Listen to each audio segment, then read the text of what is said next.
Okay, so like this is a message to the intelligence community, to whoever might be monitoring my media posts about the whole Obama thing and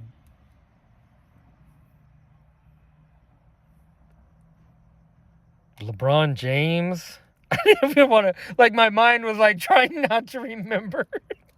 like anyway, uh, and Dennis Rodman and Kim Jong Un. You never would have guessed.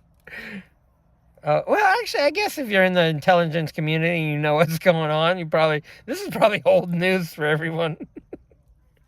I don't know. I just don't know.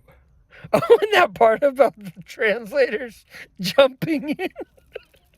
Yeah, dude, that's what they do. Oh, I don't know if I ever put the other vision I had a long time ago that the Lord just reminded me of. How Obama got access to the Ayatollah Khomeini. That's not an easy thing to do if you're an American or if you have an English accent. Or if you, how did he get? I know. I already know. I had a vision where he was a young man and he took a picture of himself, kind of like a sexy picture of himself, and he was wearing just a tie and he was like basically naked. And he went to he went through the whole, from Sudan. He drove in a rickety old car with someone else and drove like a long ways, but I guess for their standard, he had quite a bit of money, but I don't know. I mean, I want to say he was much younger than he is. I mean, he looked like he was, in the vision, I would say he was at least between 25 and 30, maybe. Maybe he was 30. I don't know how old he was, but he wasn't like real young, but he wasn't. Anyway, that's weird. Oh, no, and this was a long time ago, so, right, like, the way and then somehow he got all the way to Iraq and went to some consulate somewhere, and he was giving that picture to one of the guards, or he found a way to get to somebody to say, I want to meet with Ayatollah Khomeini, and he had this and he sold himself as a sex worker, is what I'm saying. And at some point he got a messenger that had access to Ayatollah, and the messenger took the card to Khomeini and gave it to him, and then I think they should call him just Kukamani, right? Kakamami. Anyway, I'm just gonna call him Mr. Kaka because that's what they are. Anyway, so so then I had this vision, okay, a while ago, and then Khomeini said, "Oh, he's an American. He can't be trusted." But he said to his messenger and his servants, "Go to this man, strip him down naked, and have a bunch of sex with him. Then I'll know."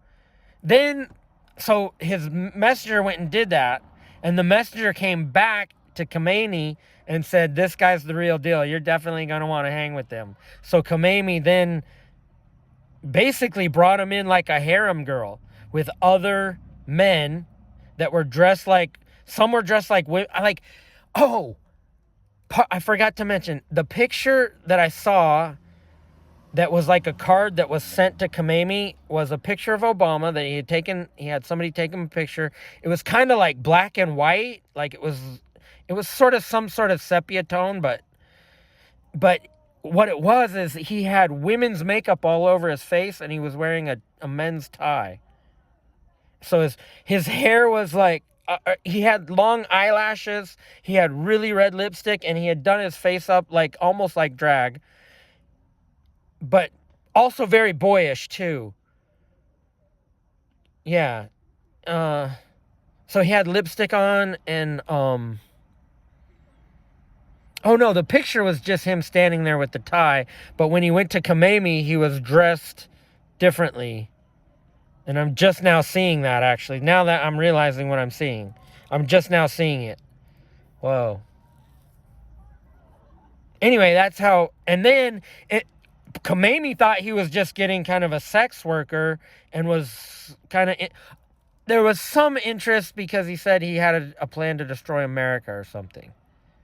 Anyway, it was after he had this initiation sex with Kamemi that he was able to bring up and say, oh, by the way, at that time he had already got his degree. He already had some sort of doctoral degree or whatever degree he has in constitutional law. So he was apparently while he was in college studying constitutional law, the devil came to him and gave him the plan on how to destroy America. The plan that we saw implemented and how he could try to go become president or run for office and infiltrate the United States government by elections. And he had a whole plan of how to do it based on his knowledge of law and based on the evil spirits that came to him and showed him how to do it. So he made his way to Kamemi, and the evil spirits kind of helped him to get there. The devil helped him to get to Kamemi. And once he laid out the plan to Kamemi, it was like, then they started spending more time together. And so that was how it started. Yeah, they're freaky. Oh, what am I talking about, dude? Well, that's kind of weird. I just came back to, like, as I was speaking, it was like I was just, like, on automatic mode and just letting it flow out. And then I stopped and realized all the stuff I'm saying. You know? So, that's crazy. That's some pretty detailed revelation, actually. So, if you wanted state secrets on that. So, having Kamemi dead is probably a real strong blow to I almost said Pastor Rodney to Obama. To Obama. Oh my God. So there's a network of homosexuals, and women are involved too. But this is a group of Muslim men, homosexuals, and Trudeau is part of that group. Now after his encounter after the initiation with Obama. Yeah, so they go out and they initiate people. They try to recruit, just same as recruiting. And the initiation is they get naked and have sex and share secrets. And plan how to destroy America, basically. Wow. How to murder a guy like Charlie Kirk. Maybe a different group of people, but they're all the same group. You know, they're all completely allied together. And they recognize each other by demons. And it's pretty much the whole earth other than Christians. And people like Pastor Rodney Howard-Browne are tending in that direction. Very much so. And all his weeds who are chasing after money. And once the power goes out, and it's permanently out, and there's no fuel, and the sky is all dark because of the nuclear strike, and Jesus just took his bride out, or, no, God's people stay in the earth for a certain time. But yeah, there's a point in time where they get raptured out, and at that point, if you're stuck on this earth and you had spent your time chasing after money and betrayed the Lord and deserted him, and you're left behind here on this earth,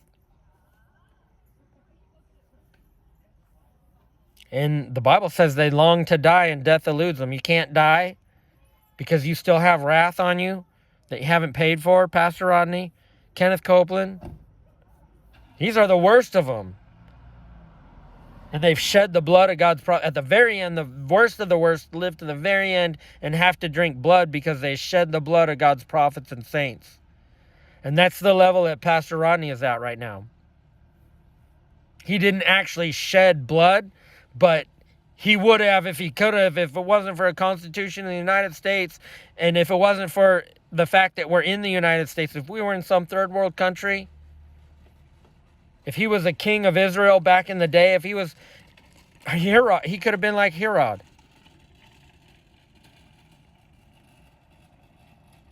Howard, Rodney, Herod. Anyway, point is, the Lord told me Pastor Rodney's going to be held accountable as someone who shed the blood of God's prophets and saints. So it's pretty bad. And the same is true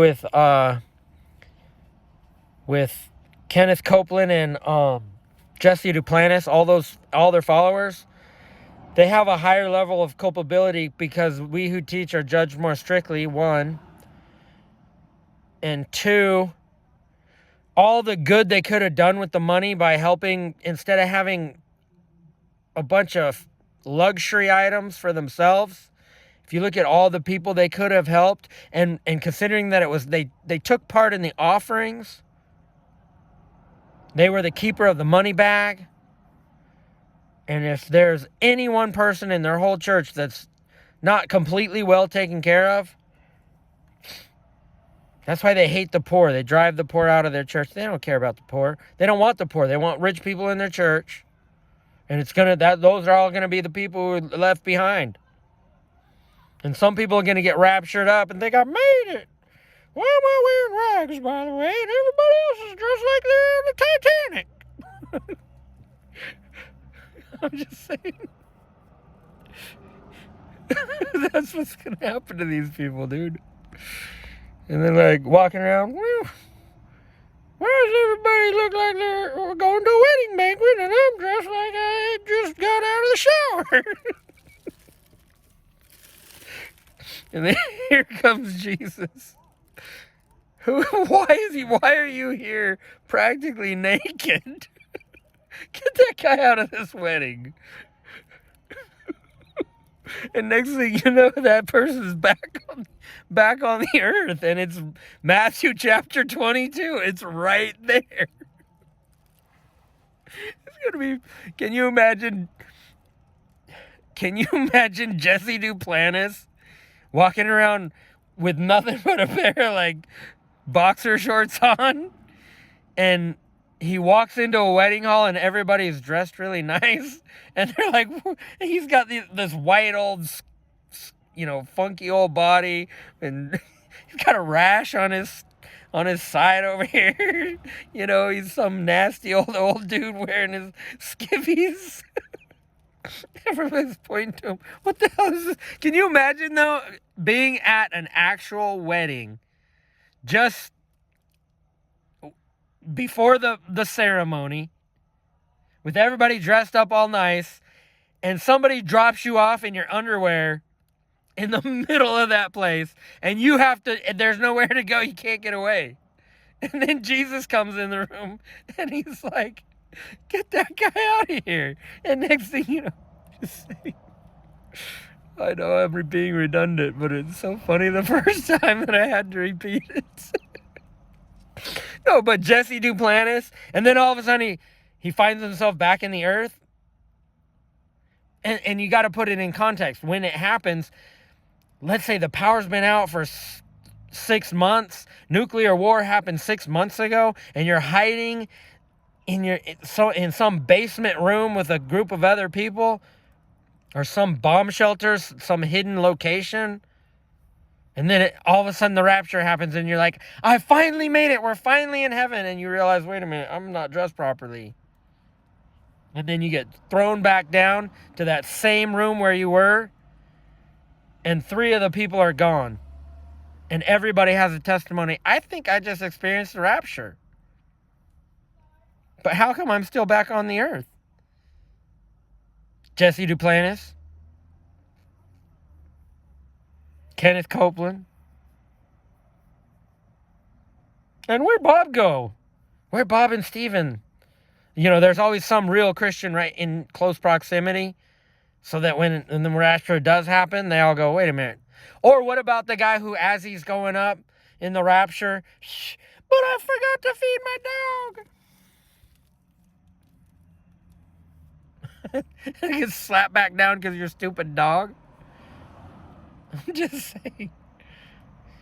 Actually, I think what's going to happen before the rapture is they're going to come back in and turn everything back on and reestablish and start to rebuild after nuclear war. There's going to be some fighting and some warring, but eventually the beast is going to take over, and they're going to completely lock everything down, and they're going to start rebuilding infrastructure, and they're going to get everybody back into watching TV on YouTube and using their phones every day, all day, everywhere they go, and then they're going to track everybody down. Make them take the mark of the beast. So those of you who can't get away from your cell phone, let me give you some good advice. Start turning it off whenever you're not at work. If you work, and don't refer to it constantly. I'm just saying, and get ready to lay it down completely. And if you pick it back up after nuclear war, you're going to be taken in, and you're going to be sat down somewhere, and they're going to take your biometrics, and then they're going to inject this thing into your hand, and then you can go, and then they're going to let you go. So go have fun. And you'll, everywhere you go, you'll see them installing new cameras, and there's cameras everywhere, and you'll have to go through little checkpoints, beep, beep, beep. And if you want to get food, there's not going to be much. I'm telling you. And the wrath of God is being poured out, but it's a slow process.